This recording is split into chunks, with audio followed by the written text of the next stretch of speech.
கிறிஸ்துவுக்குள் அன்பான கர்த்தருடைய பிள்ளைகளே, இன்றைய வேத வசனமும் ஜெபமும் எசாயா தீர்க்கதரிசியின் புஸ்தகம் 57 அதிகாரம் 12 வசனம்.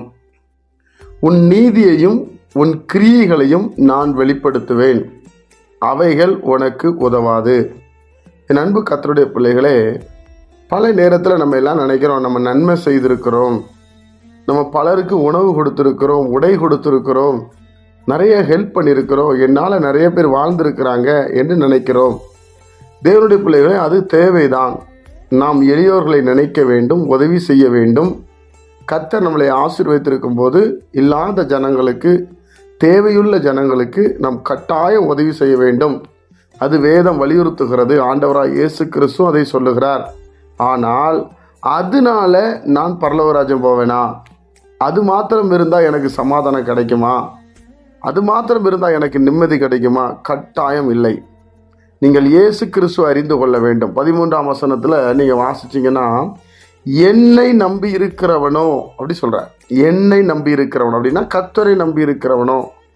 இவ்வளோலாம் நீ செஞ்சால் நீங்கள் அதில் அந்த இடத்த அடைய முடியாது. என்னை நம்ப வேண்டும். இயேசு கிறிஸ்து எனக்காக தான் இந்த பூமிக்கு வந்தார். அவர் தேவனுடைய குமாரன். அவர் மரித்தது உண்மை, அவர் எழுந்தது உண்மை, அவர் பரிசுத்த ஆவியானவரை கொடுத்தது உண்மை என்று விசுவாசிக்க வேண்டும். பிரியமானவர்களே, அப்படி இருந்தால் தான் அவர் என்ன செய்வாராம்? சுதந்திரத்தை கொடுப்பாராம். காணியாட்சிக்காரனாய் வைப்பேன் என்று சொல்லுகிறார். அப்படின்னா உங்களை இந்த பூமிக்கு ஆசீர்வாதமாய் வைப்பார், இந்த பூமிக்கு பிரயோஜனமாய் வைப்பார்.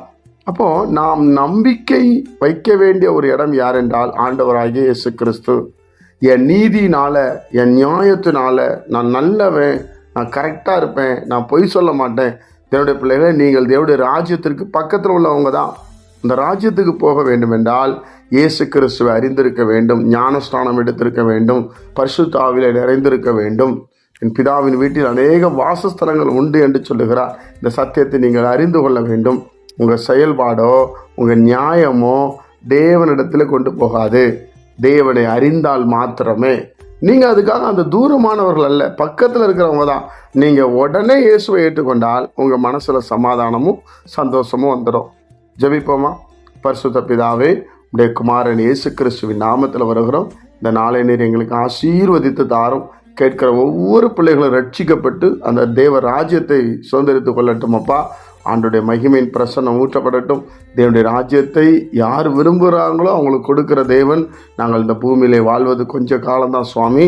இருக்கிற நாட்களிலே உண்மை பற்றி அதிகமாக அறிந்து கொள்ளவும், உமக்கு கனத்தைய மகிமையை செலுத்தவும், பயபக்தியாக ஜீவிக்க இருக்கிற விஷயம் கர்த்தராகிய இயேசு கிறிஸ்துவின் மூலம் இந்த ஜெபத்தை ஏறெடுக்கிறோம். ஜீவனுள்ள பிதாவே, ஆமென்.